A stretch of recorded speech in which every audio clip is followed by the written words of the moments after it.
Bonjour à tous, j'espère que vous allez bien. Bienvenue dans notre webinaire. Donc, ce sera un débat virtuel sur comment pousser beaucoup plus de femmes à s'engager dans les STEM.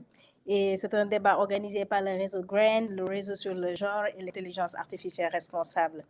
Alors, je vais juste vous expliquer le déroulé. Donc, déjà, il y aura une traduction que pour ceux qui parlent anglais ou allô?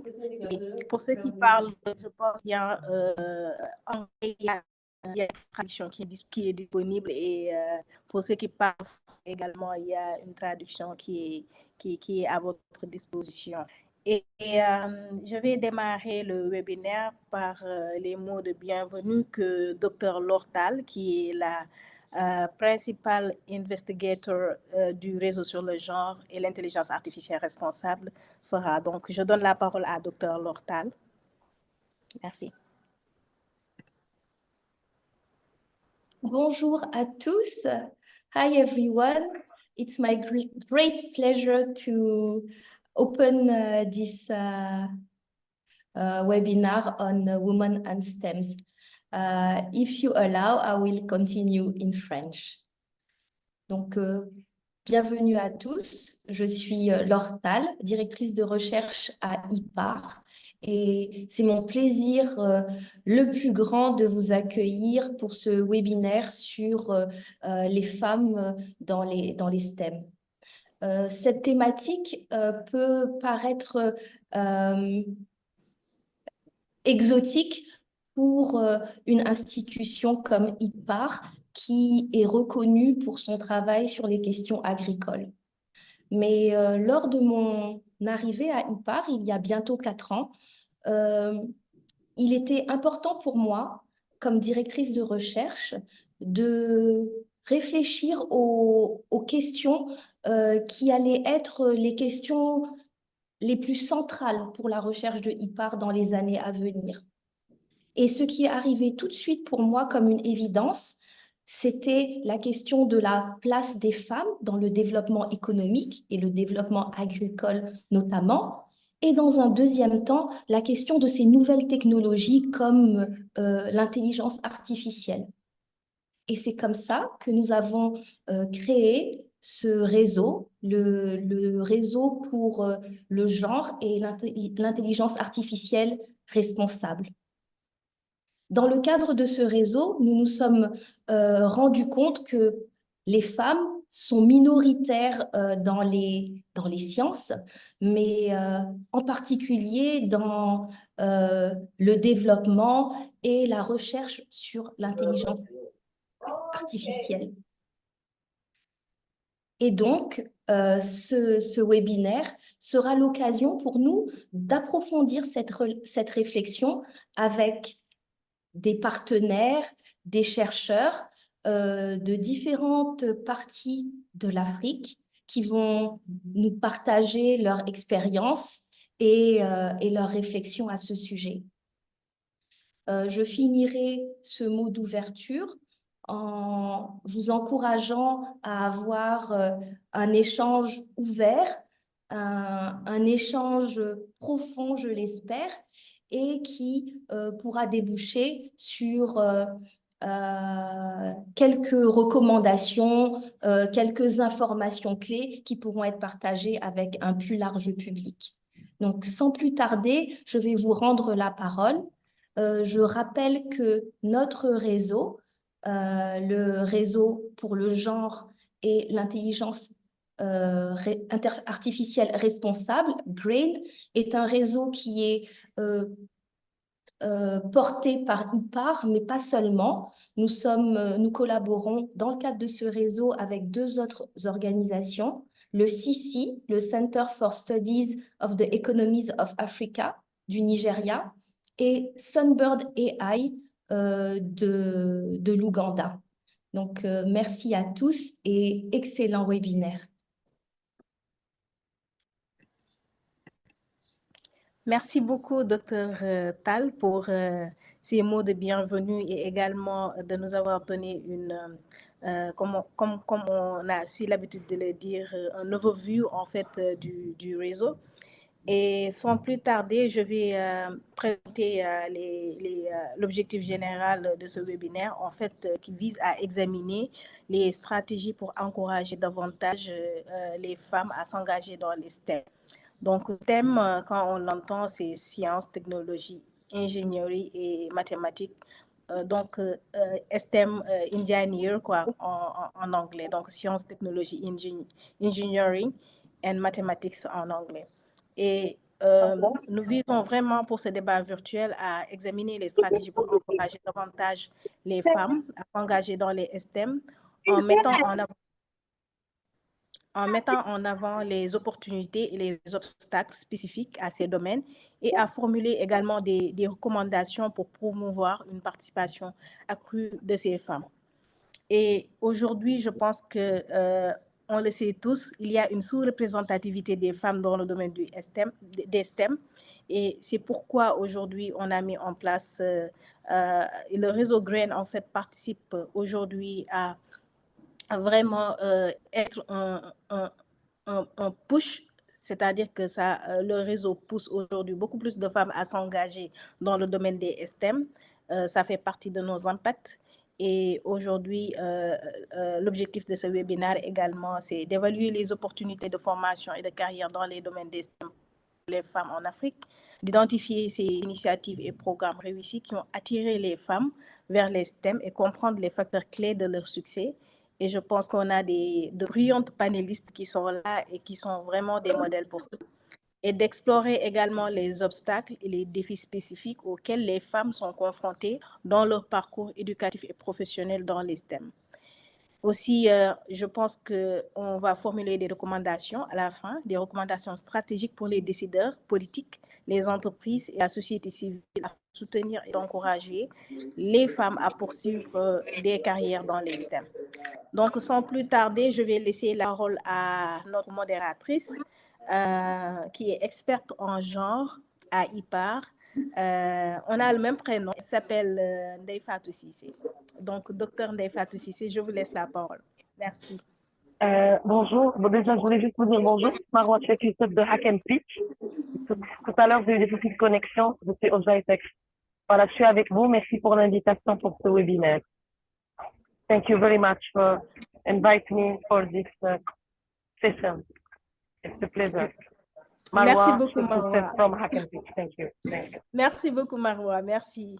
On est très ravis de t'avoir aujourd'hui comme panéliste. Merci beaucoup.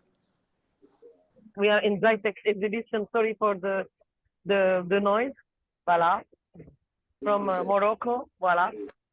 Gitex. Voilà. D'accord. Merci beaucoup. Merci, Marwa. Merci, c'est bien. I'm here. Thank you. Thank you. Merci. Donc, je redonne la parole à Dr Ndeye Fatou Cissé, modératrice de ce débat virtuel. Merci. Merci beaucoup, Ndeye Fatou. Merci beaucoup à Dr Lorta, directrice de recherche de IFA. Merci à nos panélistes et à tous les participants et à toutes les participantes. Ce webinaire qui aborde, voilà, discute d'un sujet très important vu les enjeux de genre dans les questions des sciences, de la technologie, de l'ingénierie et des mathématiques. Donc, c'est un honneur pour moi et je l'ai fait avec beaucoup de plaisir, voilà, de m'avoir choisi pour modérer ce débat avec nos brillants panélistes qui vont se présenter une à une et ensuite on va démarrer, voilà.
Allô, vous me recevez? Allô? Oui, Ndeye Fatou, on te reçoit 7 sur 7, on t'entend pas. Vous ne m'entendez pas? Non, on te voit pas, je veux dire. On te voit Ah, pas. pourquoi j'ai activé la vidéo? Je ne sais pas pourquoi on ne me voit pas. D'accord. Bon, il n'y a aucun souci. Ouais, maintenant on te voit. C'est bon. C'est bon. Ouais, Voilà. super. Donc, je me présente. Je suis Ndeye Fatou Cissé, sociologue de formation et experte du genre à l'IPAR. C'est avec beaucoup de plaisir et je suis honorée d'être choisie pour modérer ce panel sur voilà, la participation des femmes, la situation des femmes dans les métiers des sciences, technologies, de l'ingénierie et des mathématiques. Un sujet très important vu le contexte et les enjeux de genre autour de ces thématiques-là. Et voilà, c'est avec aussi beaucoup d'espoir pour, voilà, on espère qu'on va sortir à l'issue de ce webinaire avec de matière à réflexion qui vont permettre d'avancer, voilà, et de faire bouger les lignes pour une meilleure participation des femmes dans ces métiers. Donc, voilà, on va donner la parole aux panélistes qui vont se présenter une à une et ensuite on va démarrer voilà, les discussions. Donc, je laisse la parole à Madame Maïmouna Diarraté qui va se présenter. Madame Maïmouna Diarraté, si elle est là, elle peut prendre la parole pour se présenter.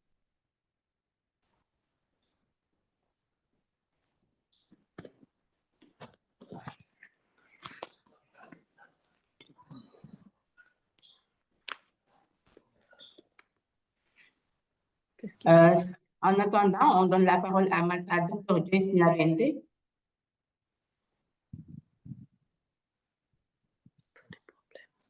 Dr. Joyce Nabende. Il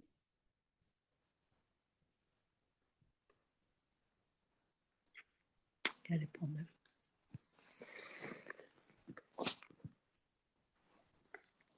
Apparemment, elle ne réagit pas. Docteur Juliette Kébé-Mousso est présente. Good evening, Vous everyone. pouvez vous présenter. Good evening, everyone. My name is Dr. Bonsoir. Juliet Moso. I am from Dedan Kimathi University of Technology. I'm a lecturer there in the School of Computer Science and IT, and I'm On vous glad to entend be here pas. today. Thank you.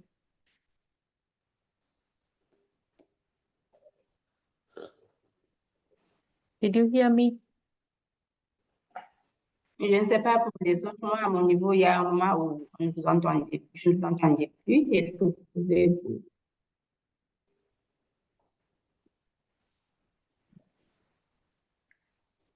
vous présenter à nouveau, Dr. Juliette?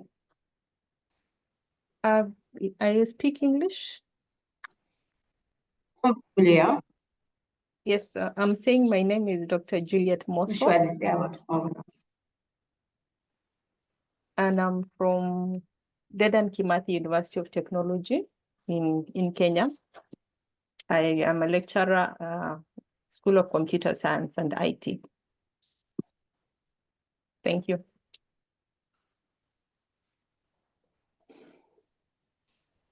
Merci beaucoup, docteur. La parole à Madame Makoua Chef Youssouf.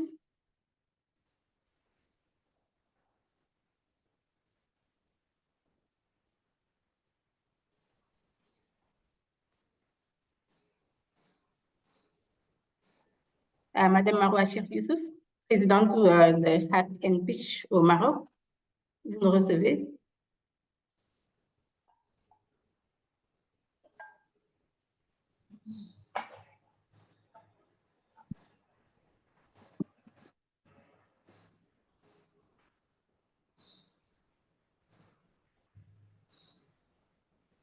Madame Maroua Chef Youssouf, vous nous recevez?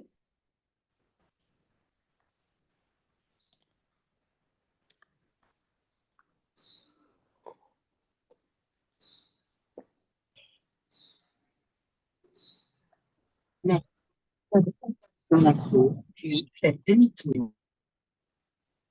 Sinon, si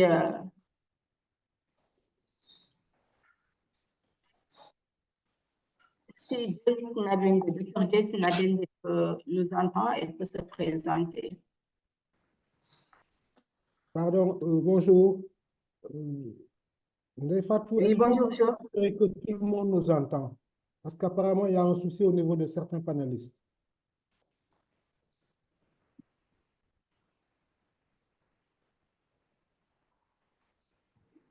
Allô?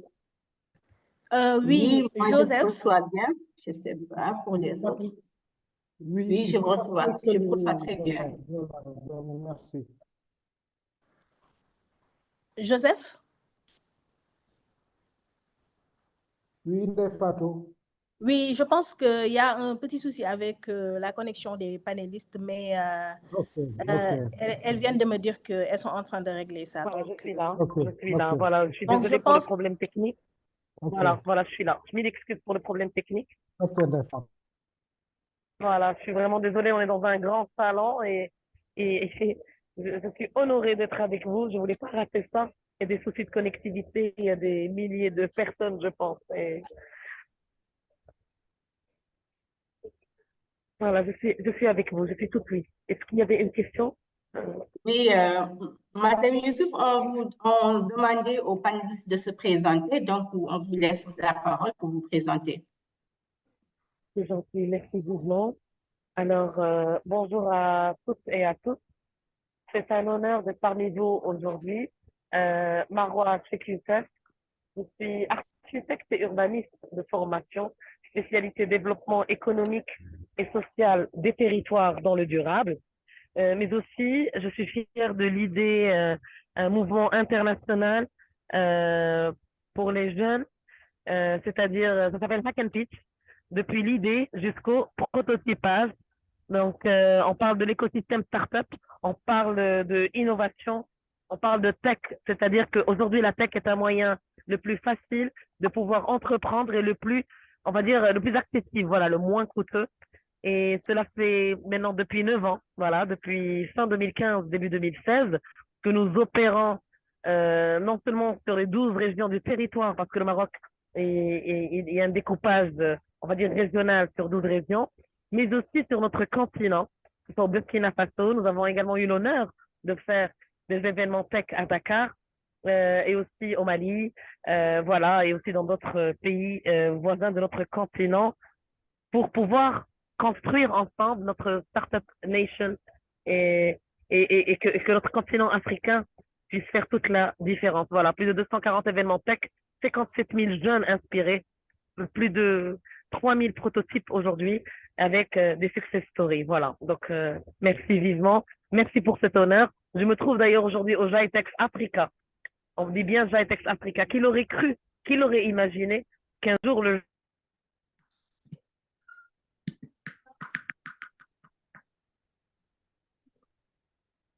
Pardon, qui aurait cru qu'un jour le GITEX aurait lieu en Afrique?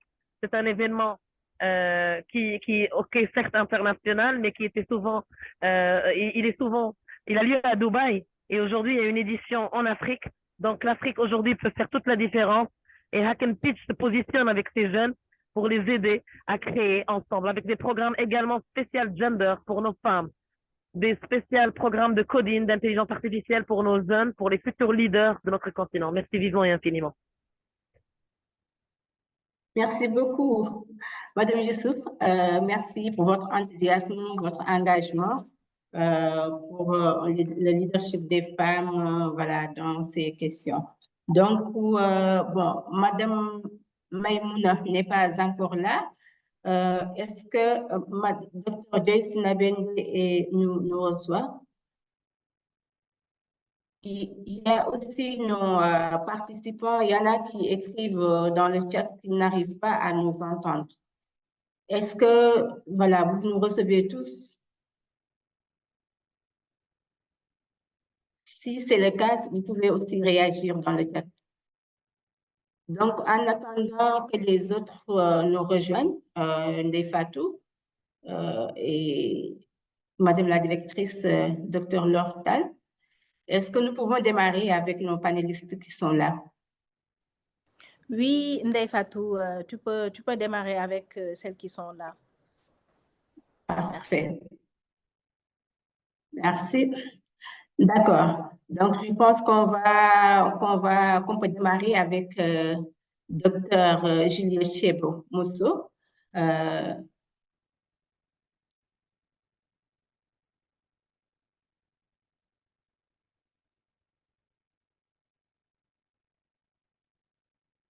Dr. Juliette Chebo-Moto, elle est doctorante en informatique et aussi a été appuyée par le réseau CREN. D'abord, Dr.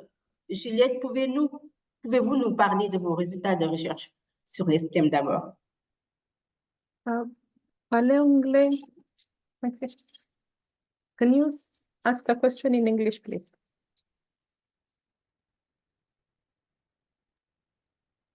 Hello, Ndeye. D'accord. Est-ce que l'interprétation marche? Okay.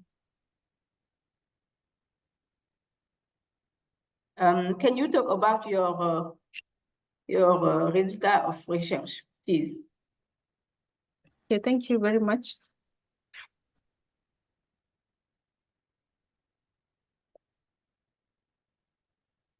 Okay, thank you very much. My research in STEM is generally based on student placement, trying to get to see the number of female students that are placed in STEM.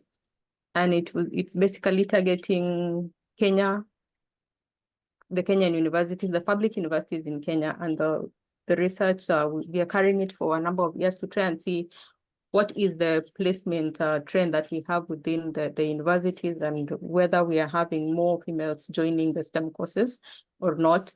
And also we try to get to find out what are their perceptions in terms of how they view STEM, how they view AI, and what made them, for example, to choose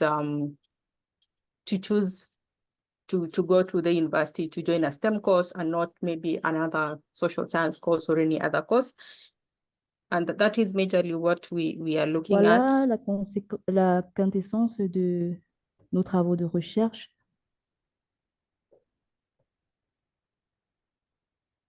That is basically what we are looking at in terms of STEM research, just trying to find out how we can Nous best essayons improve, également de voir dans quelle their mesure nous pouvons performance améliorer nos performances in terms of how students join STEM. And we also like to track par and rapport aux see, étudiants qui suivent des programmes de STEM. we want to see how they progress. Once they join STEM, do they stay in STEM when they get into the industry? Do they join the STEM careers, or are they going to join non-STEM careers after they finish Est-ce their qu'ils vont university? rejoindre les STEM, les carrières dans le STEM, ou alors est-ce qu'ils vont arrêter après l'université? So we also look at the use of AI in terms of how they can be Nous able to abordons use, également la question de l'utilisation de l'intelligence artificielle. how they can use it responsibly, for example, in their computing aspects when they are developing their systems, and how they basically integrate things to do with ethics, things to do with privacy, integrity of their systems as they have interactions with their computing. Basically, how to be responsible in terms of the use of AI. Nous essayons également de voir leurs responsabilités en matière d'utilisation de l'intelligence artificielle. So for the results that we currently have shows that we have the numbers have been increasing, but we still Nous avons constaté que le nombre a augmenté. we are yet to get over 40% mark of students, female students joining STEM. Okay. Thank you. Merci beaucoup, Dr. Juliette. Et par rapport aussi aux opportunités actuelles de formation et de carrière au niveau de Kenya pour les femmes, qu'en est-il des opportunités qui se présentent aux femmes en matière de STEM?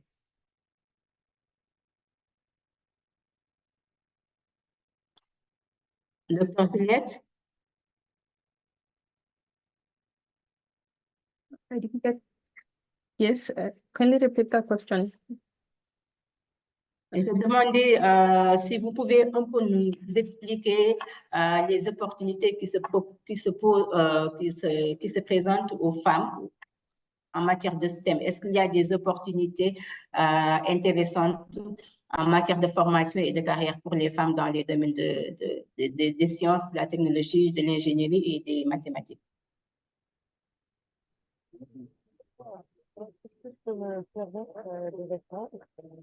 Well, there are very many opportunities that will be of interest, especially for women who are joining STEM, because it's a wide field, starting from engineering to mathematics to technology. And especially within the technology phase, there are a lot of varied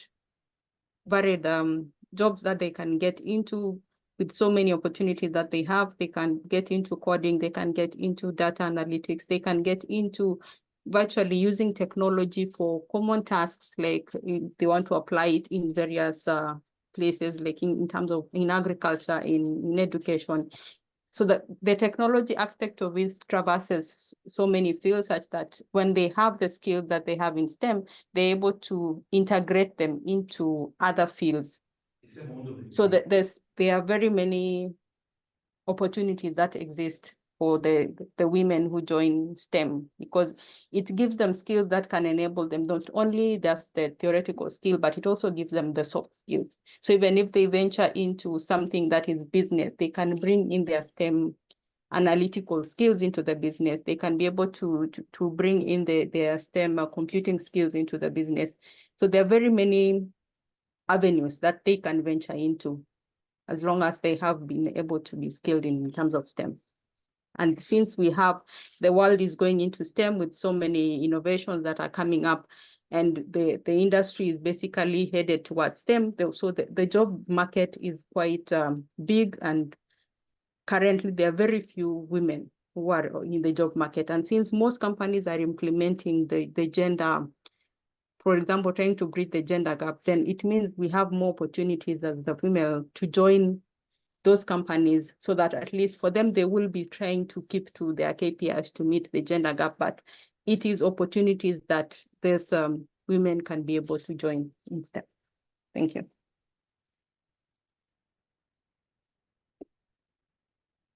Merci beaucoup, Dr. Juliette, pour votre intervention très intéressante et qui me permet aussi de passer à Madame Youssouf. Par rapport aux opportunités, vous nous avez expliqué qu'il y en a assez pour les femmes, mais malheureusement, elles ne sont pas très présentes dans le marché de l'emploi, et ce qui fait que, voilà, il y a beaucoup d'opportunités dans les domaines de STEM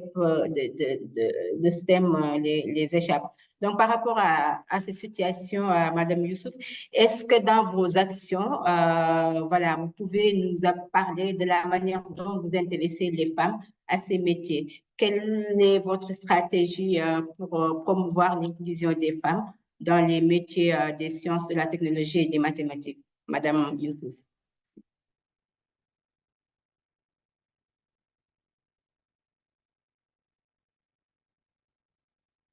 Marwan? Yes, sorry, thank you very much. Sorry, il y a une petite partie de la question que j'ai pas entendue. Donc, c'est la même question par rapport aux opportunités pour nos femmes, c'est bien ça? C'est ça, pardon, juste pour la question. Je reprends la question. Dans tous les cas, si c'est la même question, voilà, c'est ça. Voilà.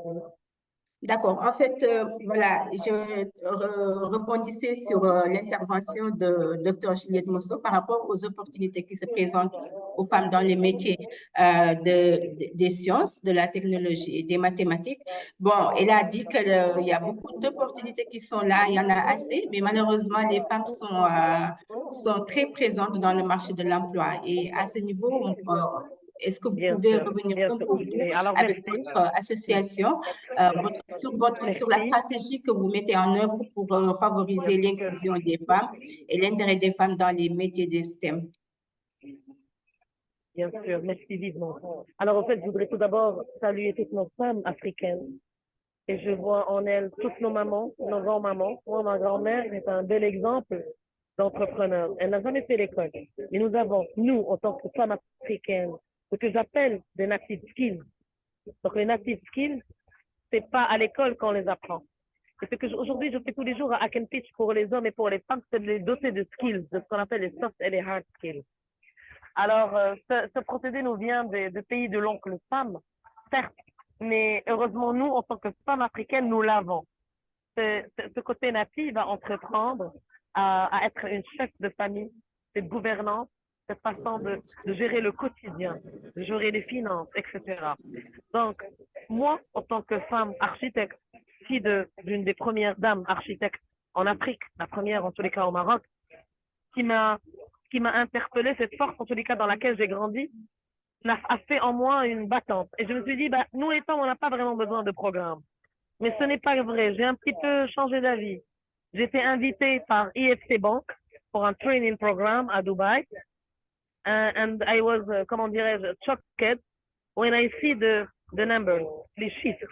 What's this statistic?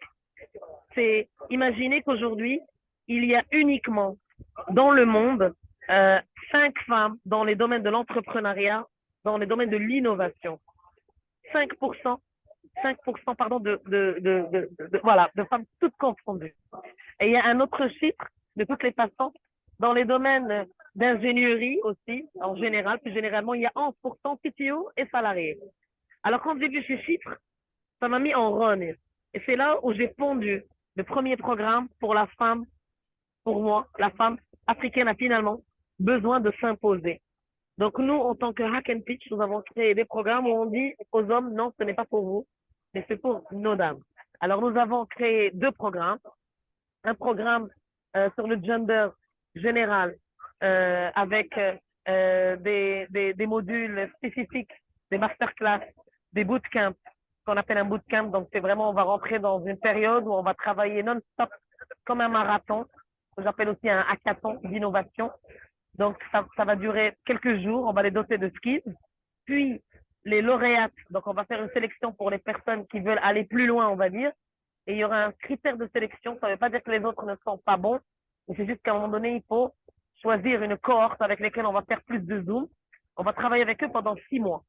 Et pendant ces 6 mois, ils vont avoir accès à des masterclass, à des mentors, à des coachs et à des advisors. Le coach, ce n'est pas un mentor, ce n'est pas un advisor. Et c'est un programme sur 6 mois. Et on leur donne aussi un bureau, un local, donc ils ne vont pas louer. Et on va accélérer le networking et on va travailler ensemble pour que cette dame, cette femme, notre sœur, notre mère, notre cousine, nous-mêmes, puissions avoir notre premier bon de commande pour ne pas mourir avec une corporate. C'est-à-dire qu'on va complètement changer la vision 360. On va les doter de skills, nos femmes.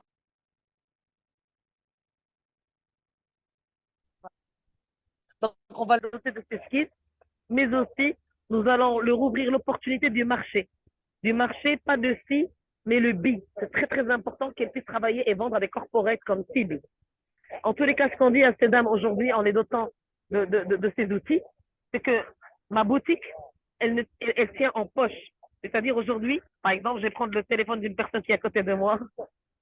Voilà, par exemple, voilà, ici, c'est ma start-up. Je peux travailler depuis mon device, depuis mon téléphone. Je n'ai plus besoin d'une boutique. Je peux être à Dakar et avoir des clients aux États-Unis.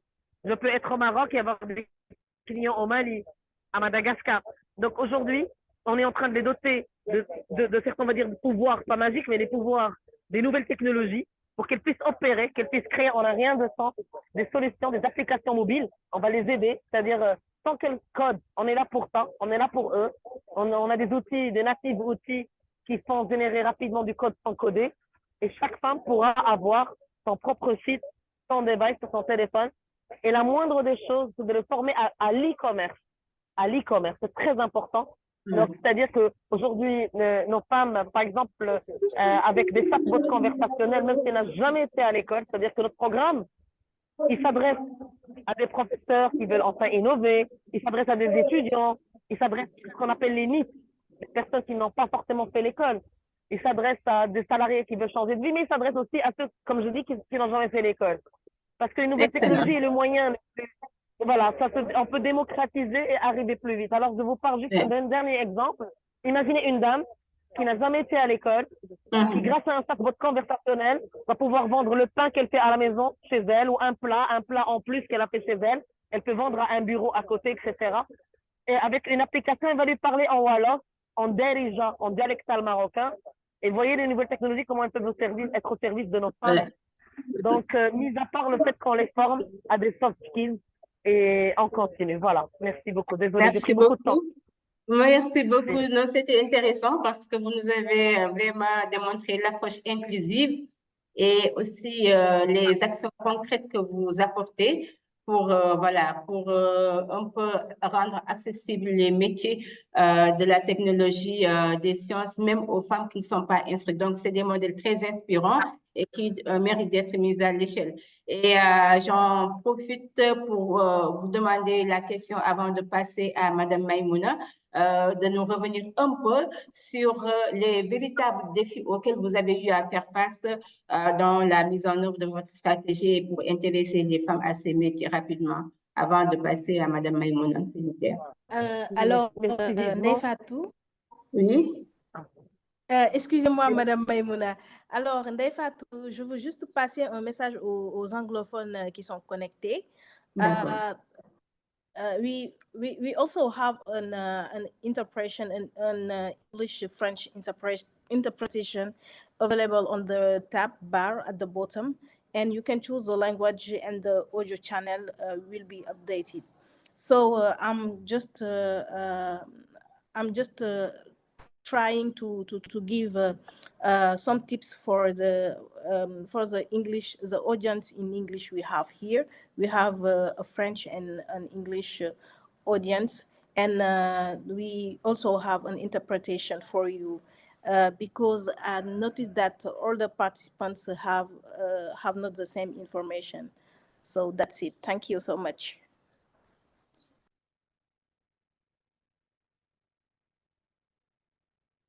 Ndeye Fatou, tu peux continuer maintenant. J'étais juste en train de faire un update à nos participants anglophones qui sont connectés, qu'il y a une interprétation en anglais et en français qui est disponible.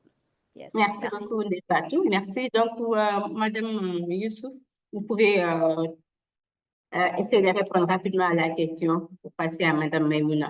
Oui, par rapport aux obstacles, tout à fait. Alors, merci vivement. Bien sûr qu'il y a des obstacles, qu'on le veuille ou non. Alors, le premier obstacle auquel on a fait face, c'est effectivement parfois la femme qui est attendue par, on va dire, un devoir en tant que maman, que mère de foyer, elle a un emploi du temps très, très chargé. Hein. Ça, c'est le deuxième obstacle. Je vais y revenir rapidement parce qu'on a trouvé la solution. Donc, c'est-à-dire que la femme est une pieuvre. La femme, elle fait beaucoup de choses. D'ailleurs, c'est pour cela qu'on a eu une idée. Je vais vous dire comment on a répondu à cet obstacle, parce qu'elle fait beaucoup de choses. Elle doit chercher son enfant à l'école, elle doit préparer à manger, etc. Donc, c'était pas facile de créer un programme pour nos femmes. Et puis, bon, je vais dire rapidement comment on y a répondu. Je vais y répondre pour ne plus revenir. Mais tout simplement, dans ce programme, au lieu de faire des cohortes sur plusieurs mois, nous avons densifié. C'est-à-dire, on a fait ce programme plusieurs par an, au lieu de faire sur 6 mois. Spécial Gender, ce programme-là se déroule sur quelques semaines en mode intensif. Donc, elle sait très bien que cette semaine, elle va avoir 3 cours, 3 après-midi, pendant une durée de 6 semaines, de 7 semaines. Et on va les outiller, on va pas perdre le temps. Donc, elles vont avoir accès à des masterclass focus, cocotte minute, focus, et succincte sur exactement à quel moment publier, comment faire, comment parler au chatbot, comment augmenter les ventes, etc. Et puis, elle a à disposition un mentor. Elle peut prendre rendez-vous directement sur une plateforme intuitive que nous avons et aussi par le biais du chatbot quand elle ne sait pas lire et écrire.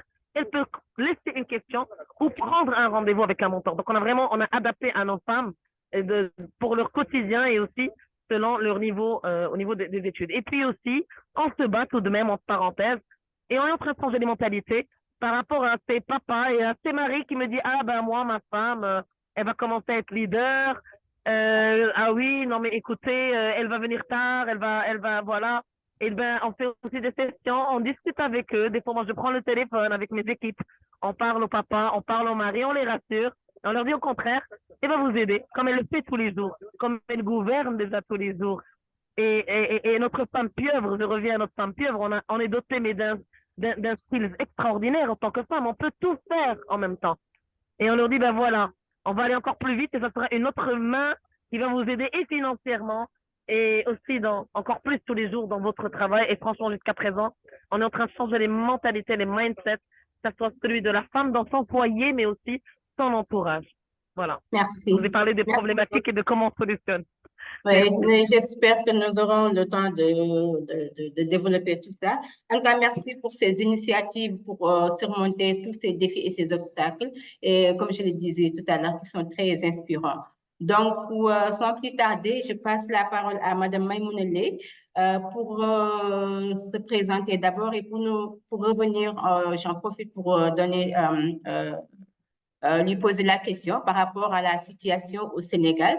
Quelle est au Sénégal, si elle peut revenir sur la politique nationale au Sénégal, la politique nationale au Sénégal sur la promotion voilà, des métiers de la science et de la technologie et la place des femmes et des filles au niveau de ces politiques-là.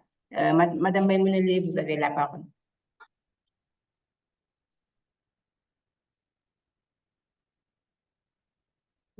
Bonjour Ndeye Fatou, bonjour à toutes. Merci pour cette invitation. Alors, je suis Madame Leye Maïmouna Diakhaté et je suis la fondatrice et la présidente de l'association Synergie pour l'éducation au numérique et aux médias, qui est une association dont la cible principale reste tous les acteurs du système éducatif et de formation professionnelle du Sénégal. Donc, qu'il s'agisse des enseignants, des élèves, des chefs d'établissement, des inspecteurs, etc. Et l'objectif de l'association, c'est en fait de contribuer à l'amélioration de la qualité de l'éducation par l'intégration effective du numérique dans les enseignements-apprentissages. Alors, vous me demandez de parler de la situation des STEM au Sénégal et en particulier pour les filles. Il faut savoir que le Sénégal, on peut le dire sans vouloir être pédant, le Sénégal est quand même assez en avance sur ce point-là. En tout cas, selon les statistiques de l'ANSD, il y a une parité presque parfaite dans les filières STEM avec une prédominance féminine avec 5,85% de femmes contre 49,15% d'hommes, si on prend le total, contrairement à ce qui se passe dans beaucoup d'autres contextes internationaux. Et cela ne veut pas dire que, il est vrai que plus on avance, plus cet écart-là s'amenuise. Cependant, il faut reconnaître qu'au Sénégal, en fait, il y a eu une politique qui a été menée dans le cadre de l'intégration des filles, de la scolarisation des filles d'abord, avec le programme SCOFI, qui a fait qu'aujourd'hui, il y a certainement mes compatriotes sénégalaises le confirmeront, en tout cas dans les écoles primaires, les collèges, généralement, il y a plus de filles que de garçons. Et ce programme continue toujours avec des associations qui œuvrent uniquement dans ce cadre-là, notamment, c'est le cas de FAWE. Mais en dehors de ce programme de scolarisation des filles, il y a eu également une forte campagne de sensibilisation sur les STEM et c'est effectivement très visible dans toutes les orientations politiques, qu'il s'agisse du ministère de l'Éducation nationale, de la formation professionnelle, autant que du ministère de l'enseignement supérieur. L'orientation est très claire. Il faut plus de filles dans les STEM. Et surtout, je dirais, il faut plus de monde dans les STEM. Parce que, comme je l'ai dit, plus on monte et plus on note que l'engouement pour les STEM diminue qu'il s'agisse des femmes ou des hommes. Cependant, c'est plus marqué du côté des femmes et ça se comprend relativement à ce que celle qui vient juste de parler avant moi vient de dire, à cause justement de certaines pesanteurs sociales. Je ne parlerai pas de préjugés, parce que je pense qu'au Sénégal, on a un peu dépassé ce préjugé-là. Nous avons des femmes aviateurs, nous avons des femmes conducteurs de train. Donc, ces préjugés sont peut-être dépassés, mais il reste que culturellement, autant au Sénégal que partout ailleurs dans le monde, la femme reste chargée, celle qui est considérée comme étant chargée de faire certaines tâches au niveau de la maison. Et effectivement, cela alourdit fortement, en fait, ces contraintes. Et du coup, ça peut être un frein pour les filles, par exemple, pour continuer. Parfois même, elles peuvent commencer, mais bon, elles se marient entre-temps. Il y a les enfants qui viennent. Donc, trop d'occupation à la maison, ça fait que parfois, elles ne peuvent pas continuer. Mais nous, au niveau de notre association, ce qu'on essaie de faire, c'est de faire de sorte que le numérique puisse pallier ce problème-là. Déjà, je pense que récemment, nous avons entendu le ministre, je pense, de l'enseignement supérieur, de l'éducation nationale le dire. Et ça, je pense qu'il faut qu'on aille vers ça.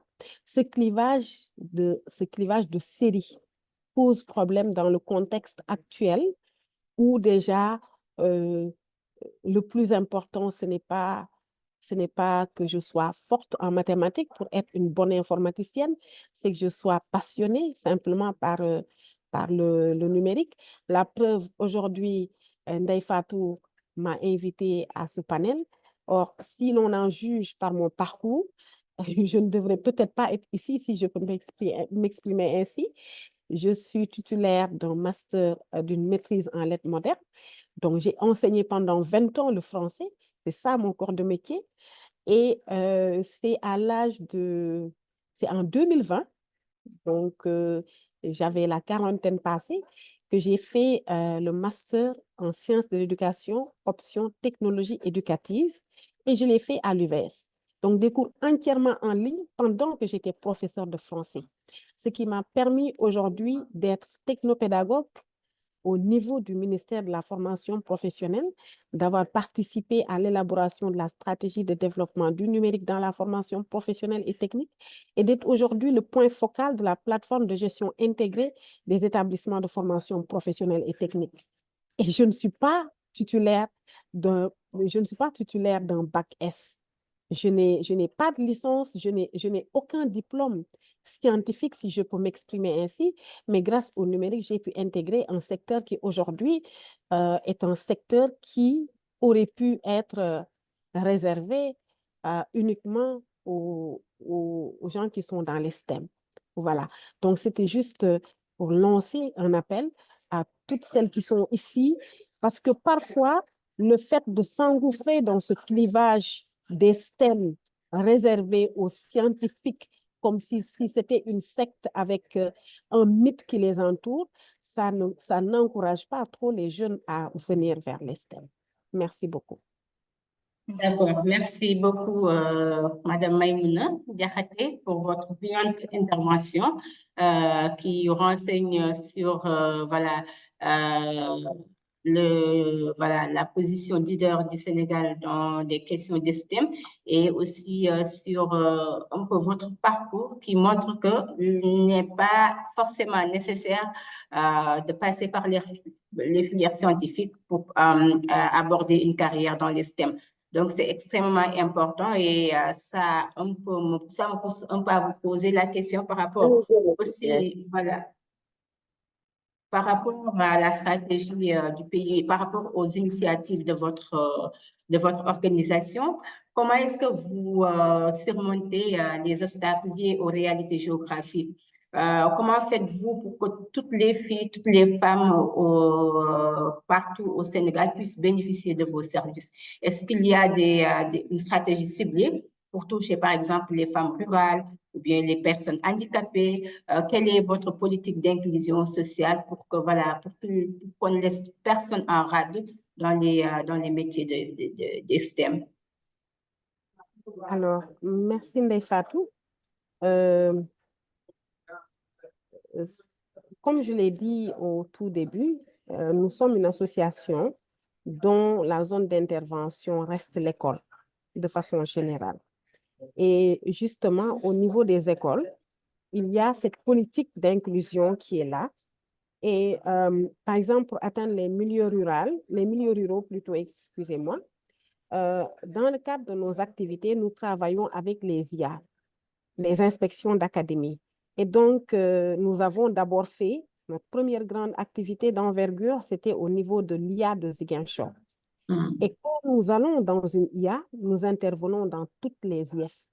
Et c'est l'IA qui nous donne en fait une liste d'écoles dans lesquelles nous allons intervenir. Nous, ce que nous exigeons, en tout cas ce que nous demandons à l'IA, c'est qu'il y ait une discrimination positive pour les filles, mais une légère discrimination. Pourquoi? Parce que comme je l'ai dit tout à l'heure, au Sénégal, on a mené une large campagne. Je l'ai mis sur le chat, c'est le SCOFI, la SCOFI, la scolarisation des filles, qui a fait qu'aujourd'hui, quand vous allez dans les zones les plus éloignées, qu'il s'agisse du sud ou du nord, vous trouverez qu'il y a plus de filles que de garçons dans les écoles, en tout cas jusqu'au lycée, jusqu'en terminale. Et donc, quand j'ai été enseignante, j'ai eu à diriger, à créer, à mettre sur pied des clubs qui s'appelaient Club Jigéen si TIC. Jigéen, c'est-à-dire filles, dans les TIC, dans les technologies de l'information et de la communication. Et en fait, chaque fois que je faisais une tournée dans les différentes écoles où les clubs avaient été créés, l'interpellation était la même du côté des garçons. Quand est-ce qu'il y aura góor ci TIC, garçon ci TIC? Et je me dis que, en tout cas pour le contexte sénégalais, dans les écoles élémentaires, les collèges et les lycées, on ne peut pas vraiment faire une trop grande discrimination pour les filles, dans la mesure où on risquerait de créer un déséquilibre. Moi, je pense que le travail est à faire plutôt sur un autre angle, et nous avons essayé de le faire. Comment? Nous avons travaillé, par exemple, nous avons noué un partenariat il y a quelques années avec FESTIC, l'Association des femmes dans l'éthique. Et là, c'était uniquement à destination des filles élèves qui sont membres des clubs SENUM que nous créons dans les différentes écoles où nous intervenons. Maintenant, ces filles-là, elles étaient mentorées par des femmes qui sont dans des entreprises du numérique. Et l'idée de ce mentorat, c'était justement de permettre à ces jeunes filles de découvrir ces métiers-là, mais surtout de découvrir que ce sont des métiers qui sont également ouverts plutôt aux femmes. Et de se rendre également compte, je reviens sur ce point-là que j'ai évoqué tout à l'heure au tout début, que ce n'est pas parce que si on prend le contexte du Sénégal, et je pense que c'est la même chose un peu partout, plus on avance, plus on a d'étudiants en lettres, en droit et autres. Si l'on considère que certains métiers sont uniquement réservés aux scientifiques, d'emblée, on les exclut. Or, aujourd'hui, il a été démontré, c'est pour cette raison d'ailleurs que je suis revenue sur mon parcours, qu'on peut parfaitement avoir des diplômes, aller jusqu'à un master dans des séries littéraires et virer vers des métiers liés aux data, virer vers des métiers liés carrément à la technologie, tout simplement parce qu'on est passionné par ça. Donc, je pense que, et c'est ça, nous, que nous faisons, parce que quand ces jeunes vont dans ces entreprises pour faire de l'immersion, dans le cadre de nos stages d'immersion que nous organisons, dans le cadre des hackathons déjà que nous organisons, on n'a pas de distinction entre il est littéraire, elle est littéraire ou elle ne l'est pas. On les regroupe. Et ce qu'on essaie de développer chez ces élèves-là, C'est un esprit d'équipe tenant compte de la créativité de chacun. Quand ils vont en stage d'immersion également, ils se rendent compte que mais dans ces entreprises réputées, entreprises technologiques, mais on trouve toutes les, comment on dit, on trouve tous les profils. Parce qu'aujourd'hui, nous sommes dans un monde, Ndeye Fatou, par exemple, qui est dans l'IA, mais si elle veut travailler sur, par exemple, l'utilisation de l'IA dans la traduction pour nos langues nationales, mais elle va être obligée de travailler avec les linguistes. Donc, en fait, je pense qu'il faut aller vers, et celles qui, parmi celles qui m'ont précédée, il y en a une qui est du Maroc et qui l'a dit, quand elle autonomise les femmes à travers l'utilisation de leur smartphone, elle ne leur demande certainement pas si elles ont un profil S ou un profil littéraire, parce que la technologie reste un outil. L'outil va être utilisé selon ses besoins. Donc, je pense que pour vraiment, et c'est ça, nous, ce en quoi nous militons aujourd'hui, nos meilleurs, en fait, je ne dirais pas nos meilleurs, mais je dirais qu'en fait, la majorité des formateurs alors, je vois dans le chat, il faut une réforme du système parce que les élèves perdent trop de temps avec des matières qui ne serviront à rien plus tard. Les scientifiques devraient pouvoir pratiquer plutôt que la théorie qui leur est enseignée. Je suis tout à fait d'accord. Je suis tout à fait d'accord, sauf que c'est pas seulement... moi, je ne parlerai pas de quelque chose d'utile ou d'inutile. Ce que je retiendrai, parce que même si on prend le français, on peut l'enseigner autrement que comme on l'enseigne actuellement. Je suis professeur de français et je militerai, par exemple, pour que le français soit enseigné pour que le jeune puisse mieux s'exprimer, qu'il puisse prendre la parole facilement en public et s'exprimer dans cette langue qui est la langue officielle. Donc, c'est là où justement, nous qui militons pour plus de femmes dans les sciences et dans les technologies, tant que nous n'arrêterons pas de faire cette dichotomie trop grande entre ces deux filières, comme si elles étaient totalement séparées, on aura toujours d'un côté la science qui est considérée comme un mythe réservé peut-être à une élite, entre guillemets, de surdoués, et les matières littéraires réservées peut-être à une autre catégorie qui est beaucoup moins lotie. Et dans ce cas-là, si moi j'ai plutôt une, comment dirais-je, j'ai plutôt, je me sens mieux dans les matières littéraires, je me sentirais totalement exclue de la technologie, ce qui est faux. Dans d'autres pays, les séries, on n'en parle pas. Ce qui compte, c'est la passion que l'on peut avoir par rapport à ce qu'on veut faire. Et dans ce cas-là, quand on est jeune, on développe les compétences et on y arrive. Voilà. Merci. Merci beaucoup, Maïmouna. Merci pour le plaidoyer que vous avez tenu avec autorité quand même et l'approche que vous préconisez et qu'il s'agit voilà, d'adopter une approche moins exclusiviste et plus inclusive et moins sélective. Parce que vous nous avez montré que les STEM, c'est un domaine avec aussi des préjugés qui font que, voilà, on pense qu'il faut être surdoué, voilà, ou bien avoir un certain niveau pour pouvoir aspirer à des carrières dans ces domaines-là. Et vous nous avez, voilà, démontré que c'est possible, voilà, à partir des passions et avec les dispositifs d'accompagnement des femmes. Qui ne sont pas du tout orientés voilà, qui n'ont pas eu la chance d'avoir un certain niveau de formation, mais qui, avec l'accompagnement, peuvent être orientés et être intéressés au métier voilà, des STEM. Donc, ça fait évoluer la réflexion et le débat. Et j'espère qu'on va verser ce plaidoyer dans les recommandations. Maintenant, je vois que beaucoup de participants voilà, interviennent dans le chat. On peut leur donner aussi l'opportunité de poser des questions par rapport aux différentes interventions. Je ne sais pas si Dr. Joyce Nabende est toujours là et nous reçoit. pour lui donner la parole aussi et d'apporter son intervention si elle nous reçoit. Elle peut prendre la parole. Si ce n'est pas le cas, de facto, on peut donner la parole aux participantes pour qu'elles réagissent par rapport aux différentes interventions de nos brillants panélistes. Brillantes panélistes plutôt. Tu veux créer des billets ici? Ah, Kiana, c'est pas en créer. Je très vite alors, rectifier, voilà. je pense que c'est très bien et tu peux passer à la session questions-réponses.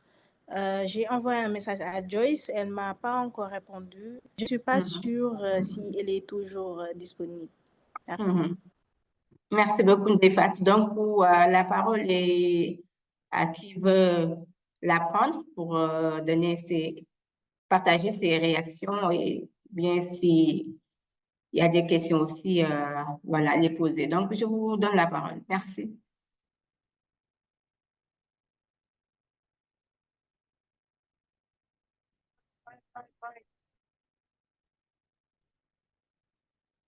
Allô, il y a quelqu'un qui prend la parole?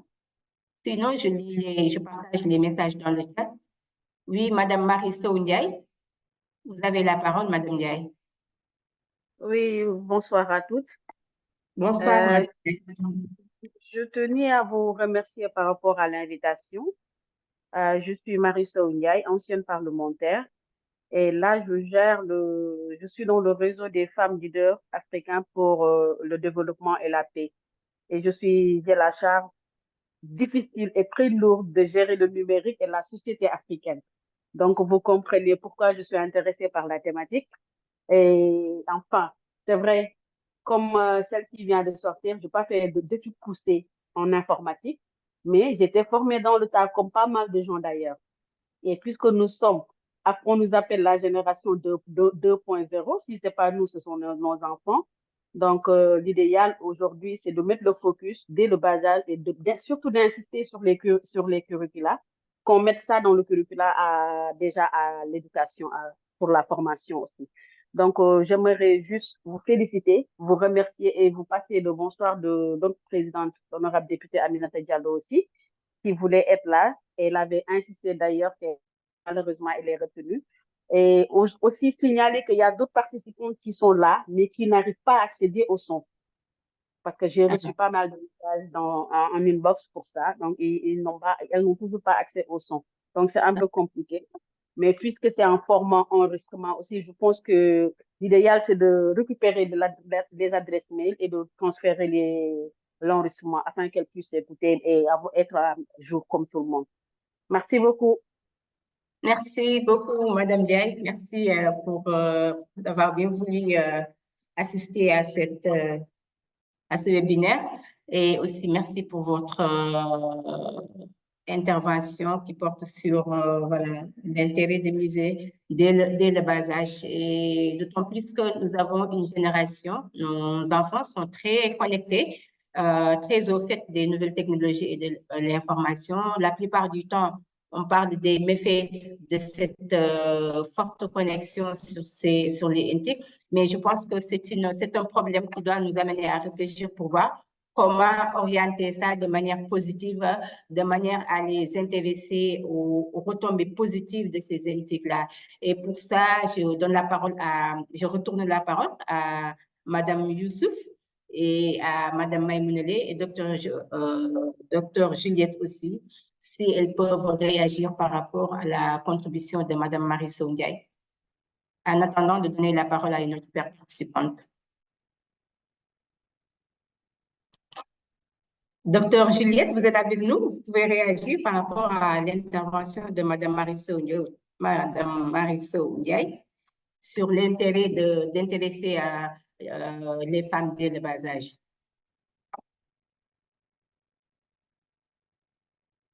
Thank you very much. I agree with Madame Diaye's observation, because for us to achieve the STEM interest, we need to start from very early in life. That is to expose the children very early in life. And this usually goes with changing the way we design our curriculum so that we are able to have, for example, gender neutral toys, activities that will promote problem solving, analytical thinking. So it's great to start from the very beginning so that a person is able to start embracing and actually getting used to being around technology, around things that need to do with STEM. And this can also be able to get rid of the gender stereotypes that we have on what can be considered to be, for example, for boys, for girls. And it will also help like to have some other intervention that we can look at is to be able to also bring in the teachers and the parents, because we also have parental influence. They really affect what girls, for example, will choose. So we also need to have teachers and parents who've been trained or who've been oriented and exposed to STEM, so that they can also appreciate the good things about STEM and have some inclusive classroom practices that can be there, which will need to be integrated in the policies that we have, so that we can be able to have these mentorship programs and career progression starting early. And this will generally start bridging the gap that we have in gender and STEM. Thank you.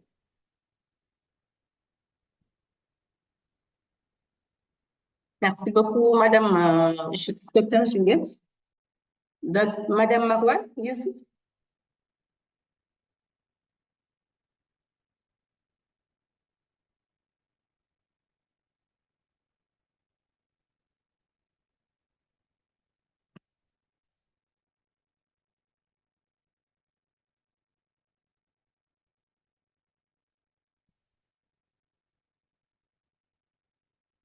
Alors, Madame Ley,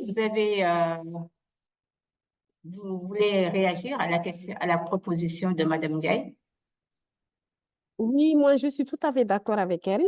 Il faudrait introduire le numérique de façon précoce à l'école. Et nous, c'est ce que nous faisons. Et en réalité, il faut reconnaître que si on regarde les textes qui régissent en fait l'éducation et la formation au Sénégal, c'est demandé. Et les ministères, qu'il s'agisse de la formation professionnelle et de l'éducation nationale, en fait, beaucoup de choses sont faites dans ce sens. Mais c'est peut-être la pratique en tant que telle qui reste un peu.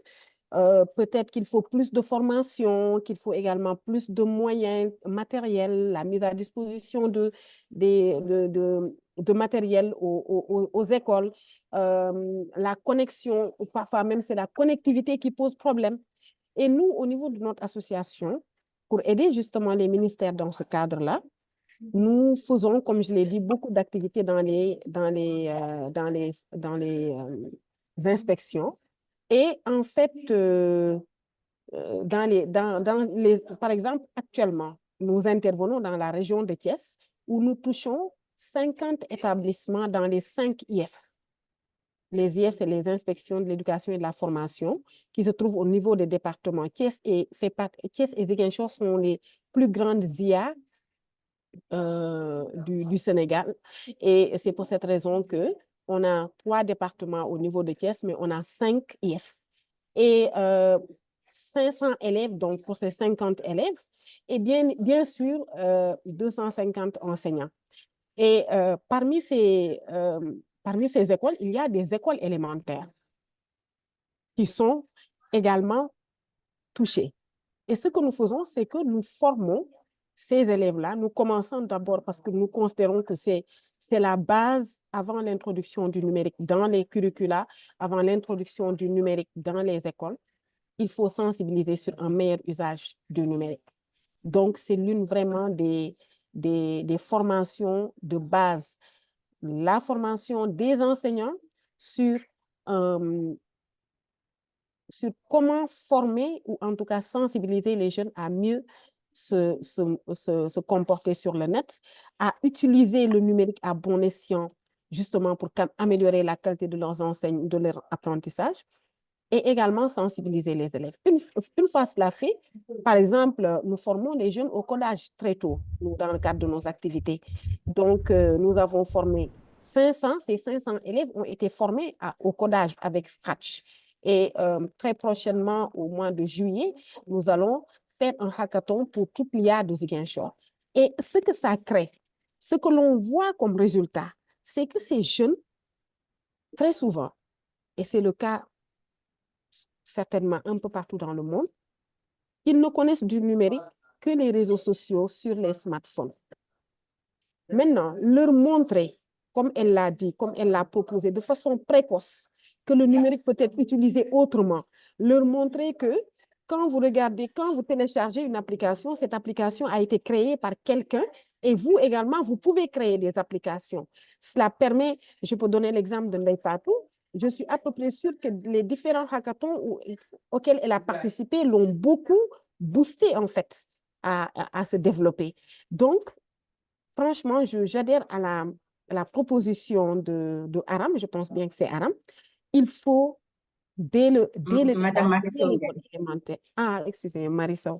Donc, dès l'école élémentaire, dès la maternelle même, s'il le faut, introduire le numérique, mais de façon encadrée. Parce que il y a également beaucoup de dérives sur le net et il ne faut pas le faire pour le faire. Et l'autre point, je terminerai par ça. La grande erreur que souvent les structures font, et je parle surtout de nos associations souvent, c'est de se dire, je veux toucher les jeunes. Je veux toucher les jeunes à travers les écoles. Et pour toucher les jeunes à travers les écoles, j'y vais directement. Je donne un exemple. Vous allez dans une école, vous distribuez des ordinateurs ou des tablettes à des élèves. Vous ne donnez aucun matériel à l'enfant. Mais en réalité, vous aurez investi en vain. Pourquoi? Si cet élève-là, dans son environnement familial, il n'y a pas d'utilisation de ce matériel. Au niveau de l'école, quand il entre en classe, son professeur lui interdit de l'utiliser parce que lui-même n'a pas ce matériel-là pour enseigner. Finalement, il va l'utiliser pour faire quoi? Pour s'amuser, pour aller sur le net. Il faudrait, et c'est là une des recommandations fortes sur laquelle d'ailleurs a porté mon mémoire de maîtrise, de Master 2 plutôt pour l'UVS, c'est que dès que l'on dit le numérique à l'école, il faut une implication de tous les acteurs, les parents, les enseignants, les chefs d'établissement et l'élève. Parce que ce sont ces adultes qui peuvent, je ne dirais pas, ce n'est pas contrôler, mais changer la façon dont l'apprenant utilise cet outil-là. Mais très souvent, les gens, ils vont directement vers le jeune, ils le forment, ils l'encadrent. C'est d'ailleurs une des raisons pour lesquelles moi j'ai créé l'association, parce qu'avec les clubs d'identité, j'assistais à des formations, je voyais les jeunes être formés sur Scratch. Moi, je ne connaissais rien de Scratch. Il a fallu que je crée l'association pour devenir moi-même formatrice sur Scratch et pouvoir l'utiliser dans la pédagogie. Voilà, donc j'adhère vraiment à sa proposition. Merci. Merci beaucoup, Madame Maïmouna, de nous avoir bien démontré l'importance d'un dispositif d'appui, mais un dispositif d'appui bien encadré et inclusif, intégrant voilà, la réalité sociale de l'enfant à partir de sa famille jusqu'à l'école. Donc, voilà, c'est un aspect important à considérer dans les dispositifs d'appui pour voilà, que ces appuis soient beaucoup plus efficients avec des résultats plus probants.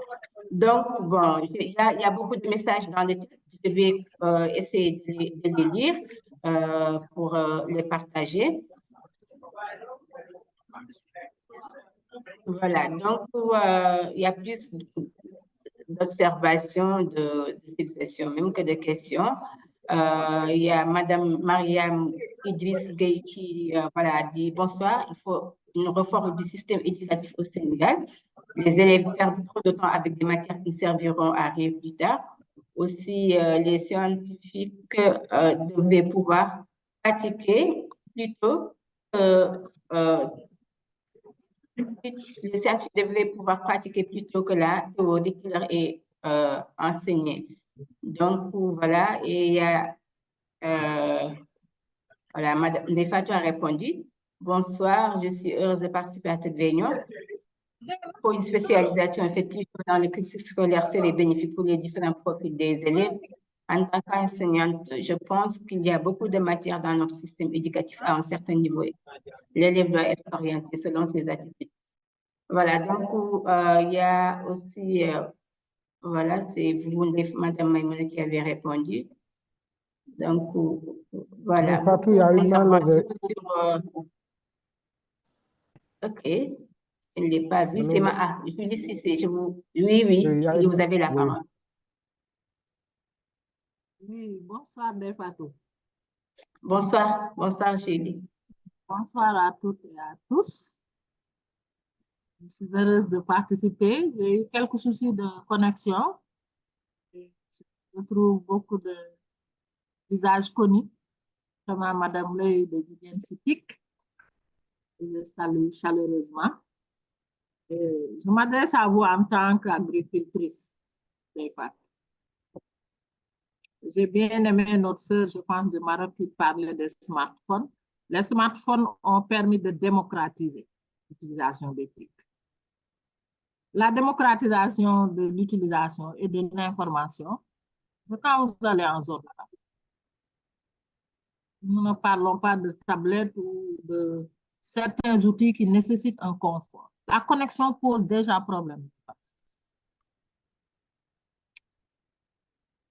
Et il y a cet angle inclusif qui voudrait que les parents soient impliqués. Quelqu'un a parlé de pesanteur socioculturelle. Elles sont là, très réelles. Mais il y a aussi le niveau de pauvreté de nos terroirs. Est-ce que c'est pris en compte? C'est des questionnements, hein? Tata Julie taquine un peu. Mais je voudrais dire la pertinence de la thématique et le niveau d'engagement de ces femmes leaders qui comprennent que c'est un tournant nécessaire pour toutes les activités. Si je prends nos activités agricoles, avec des stratégies appuyées par nos enfants qui maîtrisent cet outil ou ce phénomène appelé intelligence artificielle, nous parvenons à lancer très loin nos messages à travers des campagnes de digitalisation. À travers de simples photos et un petit texte, on arrive à partager les activités qui se font au niveau local avec tout le monde. Ça, c'est une avancée pour nous, une manière de vulgariser ce qu'on fait. Et c'est valorisant pour la femme agricultrice.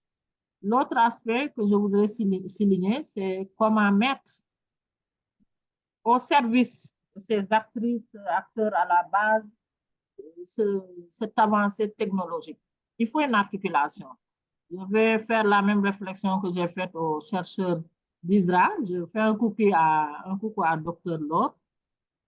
La science, la recherche, c'est bien, mais après, il faut retourner à la base et la partager avec les acteurs que nous sommes. Cet aspect communautaire de la chose, elle doit être prise en compte. Je terminerai par dire que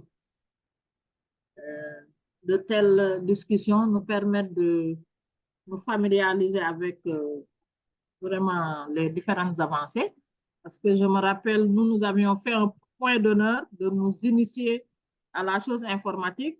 C'était en 2004, quand le premier ministre de l'époque tout-puissant parlait d'analphabète du 21e siècle. Parce que simplement, on ne savait pas utiliser, manier l'outil informatique. Je pense qu'il y a énormément eu d'efforts. Je ne parlerai pas du côté éducation, mais je pense que c'est bien d'impliquer nos enfants à bas âge, mais il faut des garde-fous des femmes. Depuis 2 ans, 3 ans, nous parlons de cybersécurité. L'enfant qui est livré à lui-même, il entre dans des applications, dans des paramètres qu'il ne peut plus maîtriser. Il y a des choses pas jolies dans cette affaire. Comment sécuriser cette utilisation, la gérer, la contrôler, si je peux m'exprimer ainsi, mais impliquer les parents. Il y a un docteur qui me disait avant-hier qu'il a installé une règle familiale chez lui. À 22 heures, il coupe le Wi-Fi, il ramasse tous les smartphones, les ordinateurs, et ils font un temps de sommeil. Mais vous voyez des jeunes qui passent 24 heures sur 24 parce qu'ils savent manier cet outil. c'est des dangers. Comment mettre des garde-fous? Et quand je parle comme ça, c'est les mamans qui sont inquiètes de cette utilisation abusive de la chose. Sinon, on peut énumérer les belles choses que cet aspect innovation, avancement nous permet, mais il faut des garde-fous à tout. Je voudrais féliciter pour vraiment cette discussion qui nous ramène à la réalité qu'il nous faut être avec vous.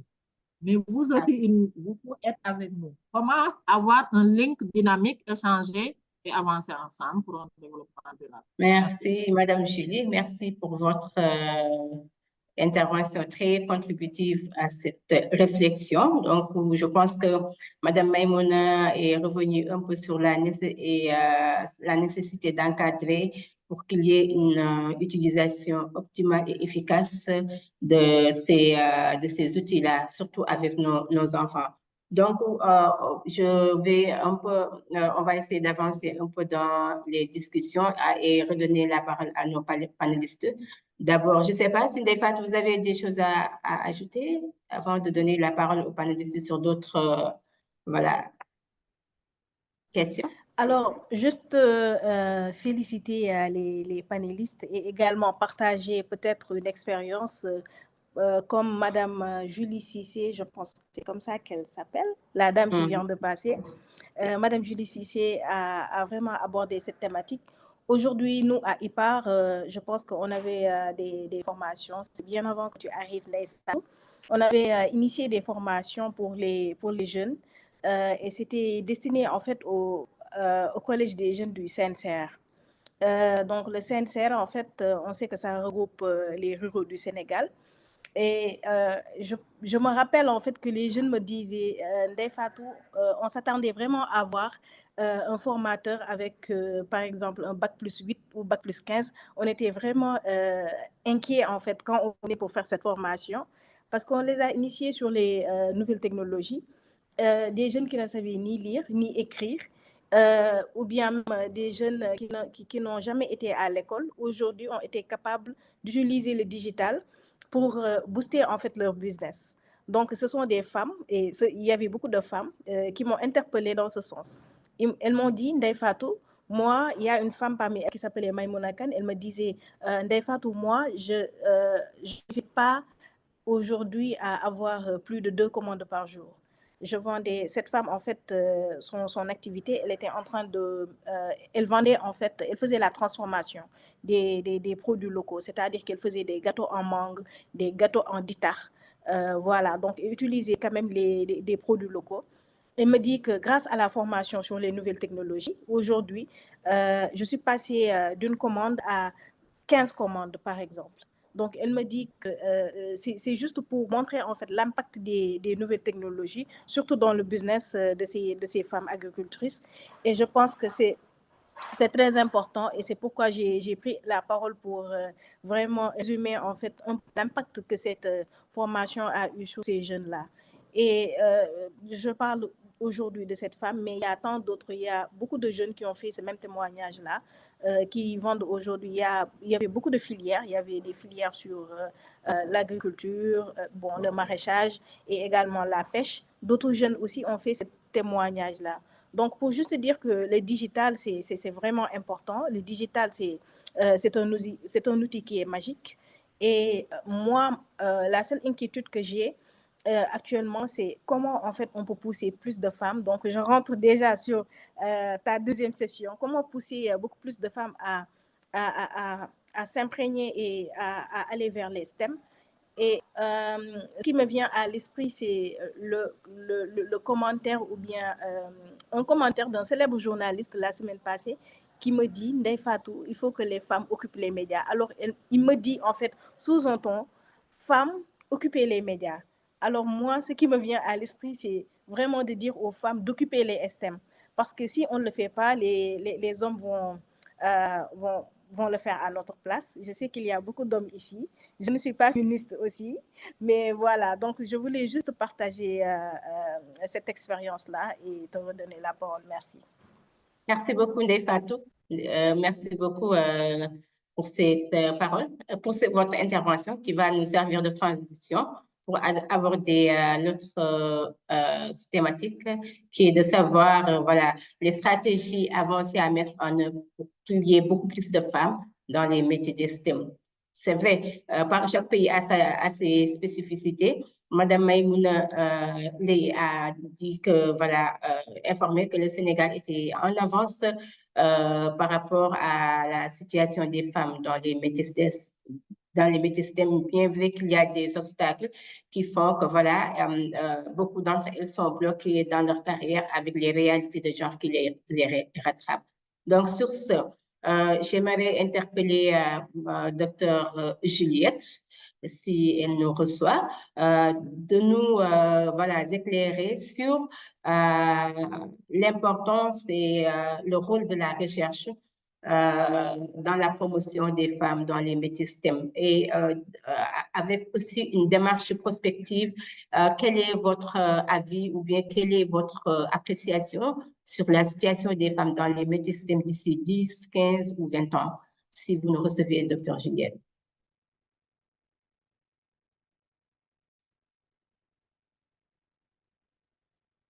Thank you very much, Dame. I'd like to add on the having women in STEM. Basically, when we look at the research, what we find is that we don't have a lot of research or a lot of data that has been gathered to be able to give us information on where we are in terms of maybe the number of women who are in STEM. But what we can do is to have data collection initiatives where we target various groups. We can target, for example, students. We can start from as early as from primary school and be able to see whether we are having interest. We can go to the local communities also as well, have initiatives that are targeting the local communities to find out what are their perceptions in terms of STEM. What do they feel is the first thing might be they don't understand what STEM is all about. So first we need to have campaigns that target to market this STEM so that people can understand. Then within these campaigns, this is where we bring in the data such that we collect information in terms of surveys. We can have interviews. We can collect information from databases for students. And then we have this information in our public repository. After, for example, we anonymize it to make sure it is something that can be consumed, but without breaching privacy issues. Now, once we have all this data available, it can now be able to give us insights. We can dig deeper to try and find out, for example, which regions are more marginalized.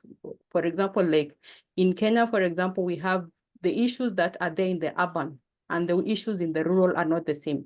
We'll find that the problem we have in urban is that students are going to school, but maybe they don't have the interest in STEM because they have not been sensitized enough. But in the other regions, we find the female students, for example, are not really going to school. They have early marriage issues and other issues that are making them stay at home. So the interventions will have to target the different diversity of issues that we have, where first we might be to bring children to school, and then now from there is train them to join STEM.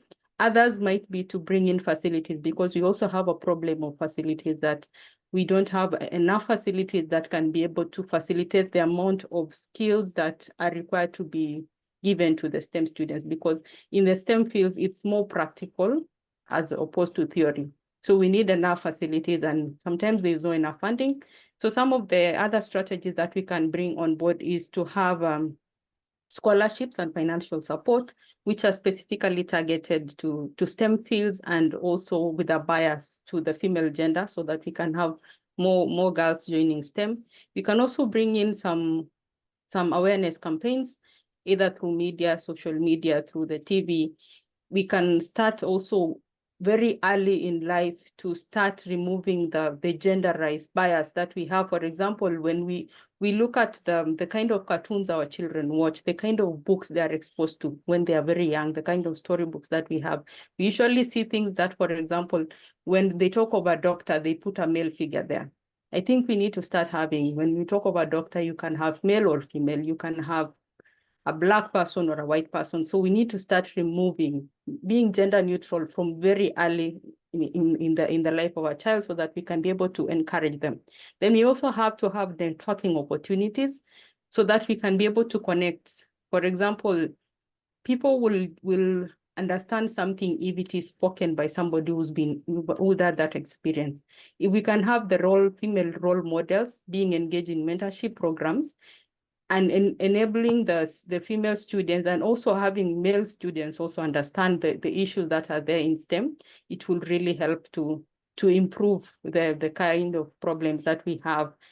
And I talked earlier about having extracurricular activities that are also like establishing clubs, having boot camps, where when schools are closed, students actually go to the boot camps and they are open to all students.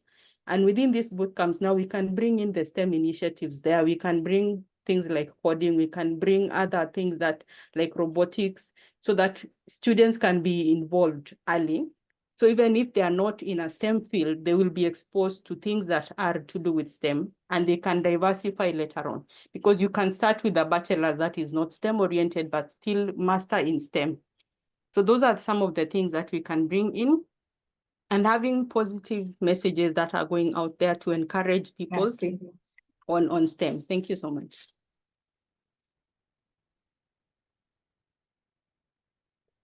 Merci beaucoup, Dr. Juliette, pour les pertinentes contributions par rapport aux stratégies à mettre en place pour voilà, favoriser la participation des femmes dans les métiers de STEM. Et par rapport à votre intervention, je retiens qu'il faut d'abord faire la situation de référence pour identifier les zones favorables à la participation des femmes dans ces métiers-là et celles qui présentent beaucoup plus de résistance, et aussi intégrer les filières STEM dans les activités extrascolaires pour voilà, mieux susciter l'engouement et l'intérêt des jeunes. Donc, c'est des initiatives qui, lorsqu'elles seront mieux documentées et mieux élaborées, peuvent voilà, impulser carrément la dynamique en faveur de l'inclusion des femmes dans les domaines des STEM. Madame Marwan, si vous êtes là, quel est aussi votre avis par rapport aux stratégies à développer pour encourager plus les femmes au métier de STEM? Et par rapport à votre association, comment est-ce que vos initiatives sont accueillies par les politiques publiques? Est-ce que vous avez la collaboration, vous entretenez une collaboration avec les décideurs pour vraiment susciter l'intérêt, la volonté politique qui pourrait accompagner vos initiatives et essayer de les mettre à l'échelle? Madame Marwan?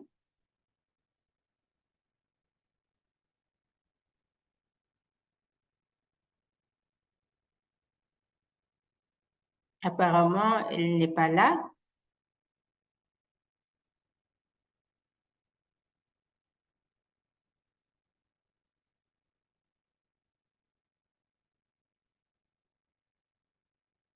Madame Marwan? Je pense qu'elle n'est pas là. Il y a Madame Aramdoy qui lève la main. D'accord. Donc, Madame Aramdoy, vous avez la parole. Oui, vous avez la parole, Madame Doy.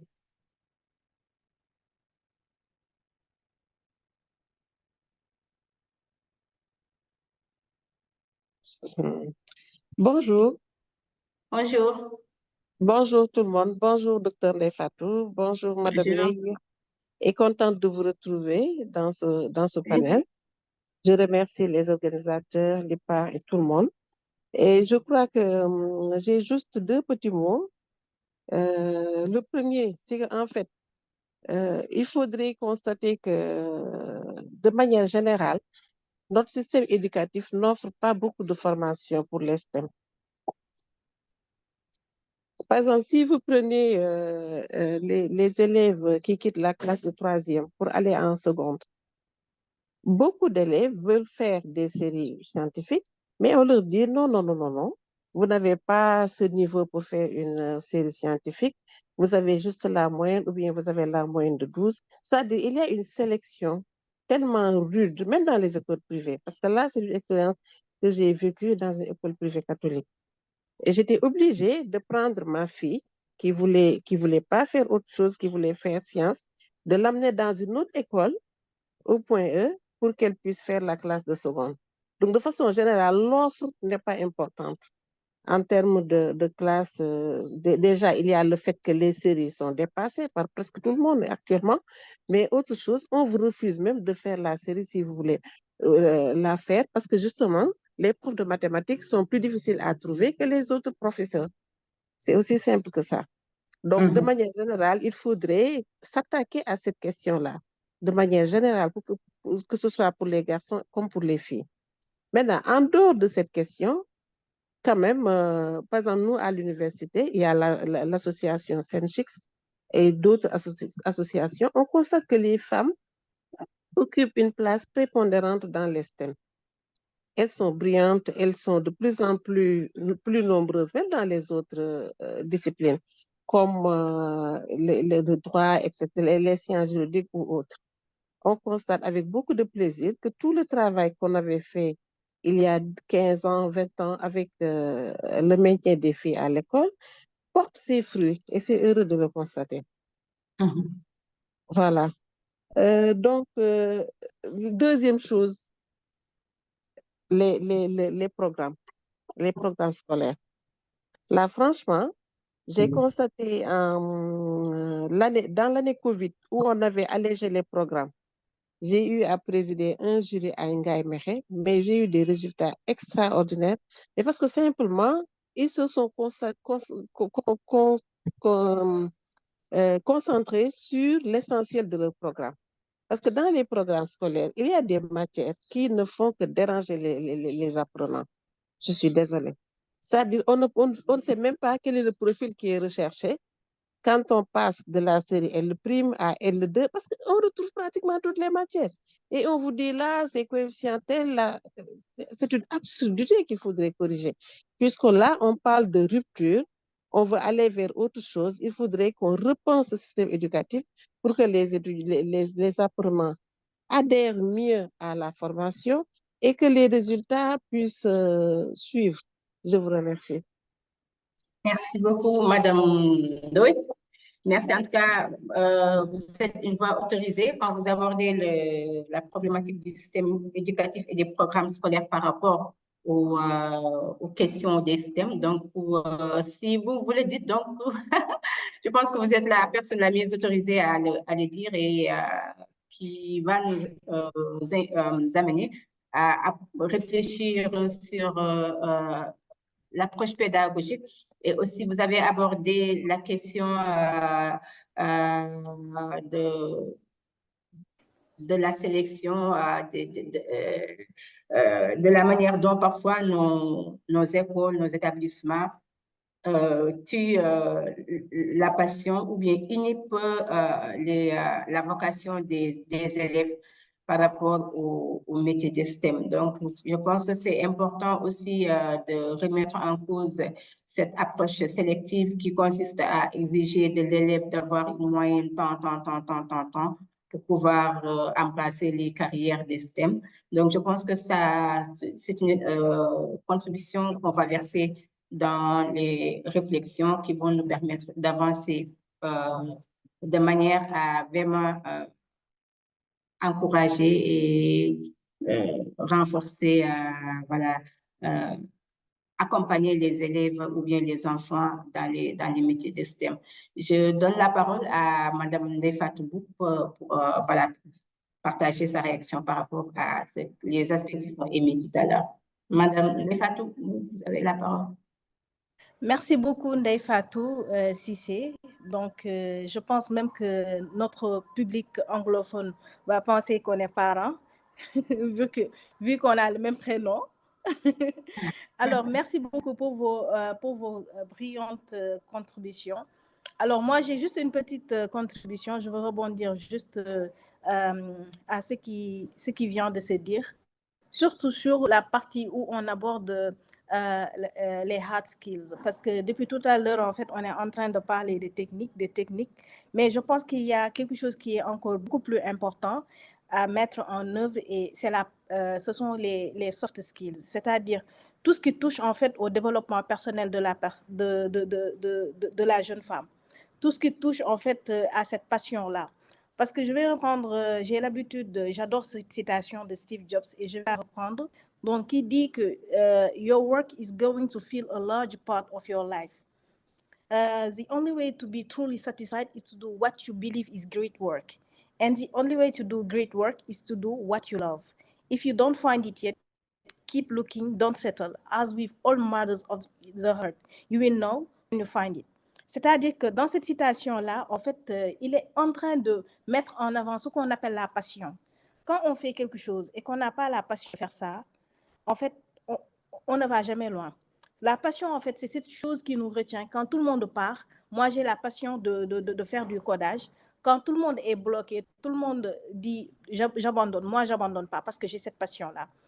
Et je pense que c'est très important quand on parle de comment booster en fait les femmes, les encourager à atteindre cette autonomisation, surtout à les encourager dans le domaine des STEM, que ces femmes-là ou bien ces jeunes filles-là doivent déjà avoir en fait cette passion-là de pouvoir aller de l'avant, pouvoir utiliser les STEM, pouvoir embrasser les métiers des STEM. Et je pense que dans ce réseau GRAIN que je coordonne, il y a Juliette Mosso qui est un exemple aujourd'hui. Docteur Juliette Mosso qui est vraiment un exemple, une fierté pour nous parce qu'elle est en fait une référence dans tout ce qui est, vous l'avez même entendu tout à l'heure à travers ses résultats de recherche. C'est de cela qu'il s'agit. Et aujourd'hui, on a une autre référence comme Madame Marwa et Madame Maïmouna Diakhaté qui sont parties un peu plus tôt. Mais en fait, c'est juste pour montrer en fait qu'il y a des femmes qui sont là, il y a des femmes qui sont inspirantes et ces modèles féminins-là sont cachés. Ou bien même, je vais dire, elles ne sont pas visibles. Aujourd'hui, il y a beaucoup de gens qui ne connaissent pas, qui n'ont pas de source d'inspiration. Il y a beaucoup de jeunes filles, quand je discute avec elles, elles me disent qu'on ne voit pas beaucoup de femmes dans les domaines STEM. On n'a pas d'inspiration en fait aujourd'hui. On n'a pas beaucoup d'inspiration, pour ne pas dire manque, mais une insuffisance en fait et une invisibilité de ces modèles féminins. Et je pense que les jeunes filles et les jeunes femmes en fait ont besoin aujourd'hui d'avoir en fait ces femmes-là au devant de la scène pour pouvoir s'inspirer et avoir cette passion et se dire que ok, je peux le faire. I have no choice. I can do it. I win or I win. Et je pense qu'aujourd'hui, c'est la phrase que je disais tout à l'heure. S'il vous plaît, les femmes ou bien les filles, occupez les STEM. Il faut que vous les occupez parce que nous, en fait, on est sous-représentés dans ces domaines-là et pourtant, on représente en fait une forte masse dans cette population sénégalaise ou bien dans cette population au niveau de l'Afrique. Donc, c'était juste ma petite contribution. Je mets la parole Ndeye Fatou pour continuer. Merci. D'accord, donc je pense qu'on arrive un peu à la fin de ce webinaire. Merci beaucoup, Ndeye Fatou, pour votre contribution et votre cri de cœur pour rendre les femmes modèles dans les STEM beaucoup plus visibles. Donc, je pense que ça, c'est extrêmement important pour inspirer et émuler les jeunes, particulièrement les jeunes filles. Et voilà, sur ce, je retourne la parole à Dr. Juliette pour un peu partager avec nous son expérience avec GRAIN, qu'il a appuyé dans ses activités de recherche. Dr. Juliette, est-ce que tu peux revenir sur l'impact que cet appui de GRAIN vous a apporté et comment est-ce que vous comptez inspirer d'autres filles, d'autres jeunes, d'autres femmes à travers votre expérience, Dr. Juliette? Vous avez la parole.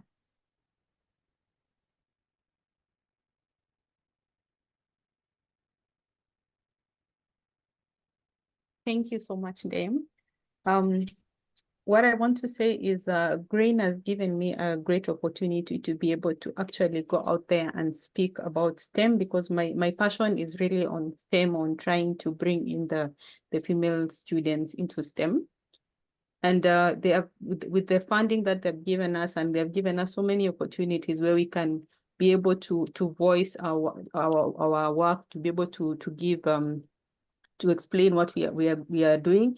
And with the support that we've gotten from GRAIN, we have been able to attend workshops and conferences where we can disseminate the research findings that we got, and it is eliciting a lot of reactions where people are interested in wanting to know what they can be able to do to actually help or to actually mitigate the STEM gap that is there. And it's a great opportunity to work with GRAIN, because from GRAIN we get a voice where now we are able to start discussing what is actually the issue that is there in STEM, because it's not only about going to research. Once you research and you get data, then now you can be able to start asking the hard questions. What is this data trying to say, and how can we help to solve these challenges that exist? And we believe that from the information that we were able to gather, and we thank GRAIN because it's able to disseminate our thoughts and our results to a wider audience, and it gets people speaking, and this is going to contribute greatly to the policies that are going to be enacted, not only in Africa, but also worldwide, so that we can be able to make people talk more about STEM, so that we can sensitize more and have more people removing the stereotypes that they have, so that now they can be able to look into STEM and actually encourage people to join STEM. Thank you.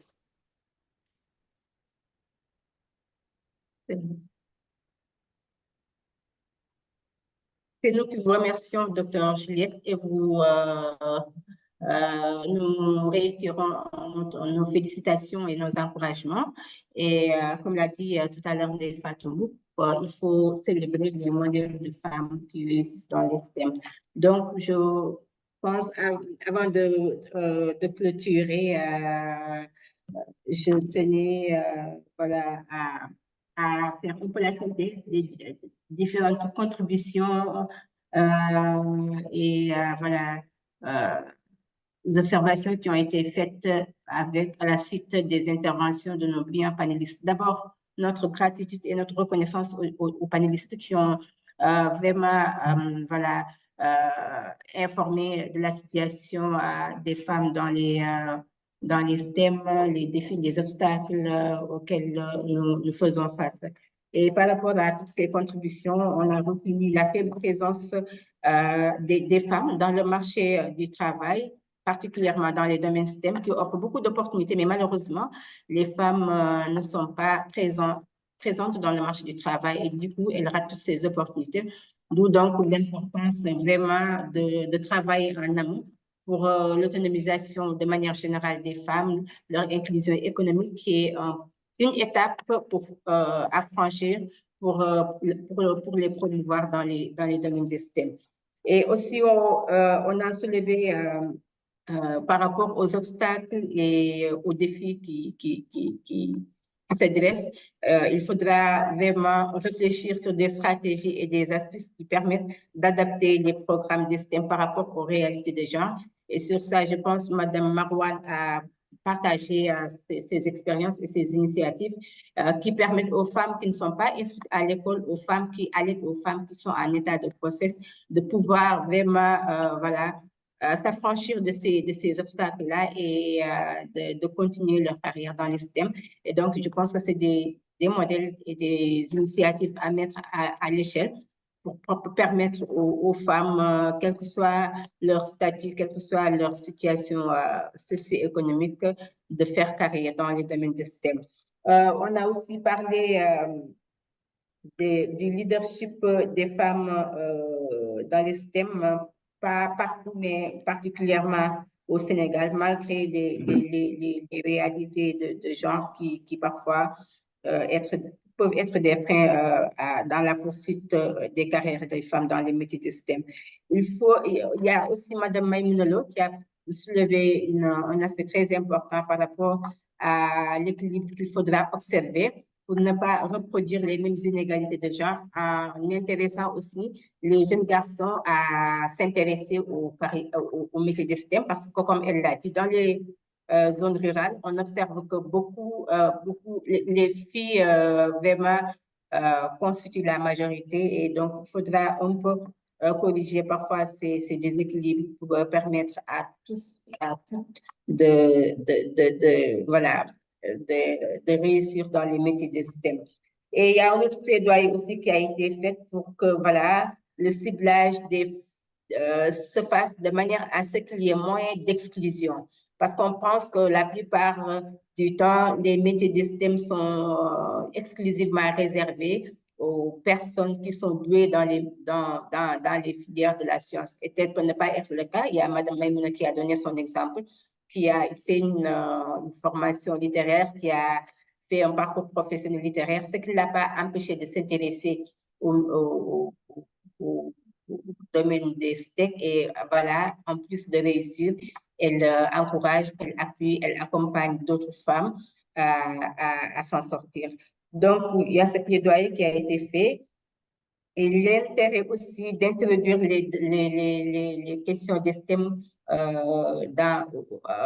très tôt, à partir voilà, de l'école primaire pour intéresser les jeunes, les femmes particulièrement, dans les domaines des STEM, même s'il faudra voilà, réfléchir à des formules d'encadrement qui empêchent de verser dans des dérives que l'on voit. Il faudra aussi, pour les stratégies à observer, pour vraiment avoir des solutions structurelles par rapport aux défis et aux obstacles des femmes dans leur promotion dans le métier de STEM.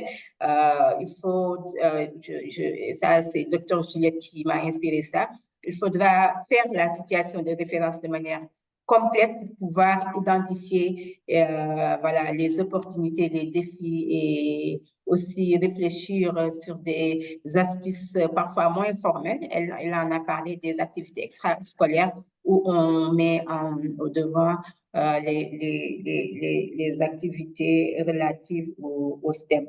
Donc, voilà, et aussi, il y a Mme Defatou qui a terminé et Mme Aramdoy qui a parlé de la nécessité de repenser le système éducatif et de remettre en cause aussi certains programmes scolaires qui retardent un peu les jeunes par rapport à leur carrière, notamment dans les domaines des STEM, et de rendre de moins en moins exclusifs les procédures de sélection, qui parfois peuvent être des biais voilà, dans la promotion des jeunes dans les métiers de STEM. Donc, pour finir, il y a Mme Ndeye Fatou qui a vraiment fait le plaidoyer pour qu'on célèbre, qu'on rende visible nos stars dans les STEM. Elle a les une ici. Donc, Ndeye Fatou, nous te célébrons. Et là, je te donne la parole pour clôturer ce magnifique webinaire qui a été vraiment instructif. Merci beaucoup. Merci beaucoup, Ndeye Fatou Cissé, pour la brillante modération. Je remercie tous les panélistes. Donc, c'est juste un mot pour vous remercier et clôturer ce débat virtuel et vous dire qu'il y aura d'autres webinaires de ce genre avec d'autres membres de notre réseau GRAIN, également d'autres personnalités dans le monde de l'intelligence artificielle et voilà, des STEM. Donc, je vous remercie et à la prochaine.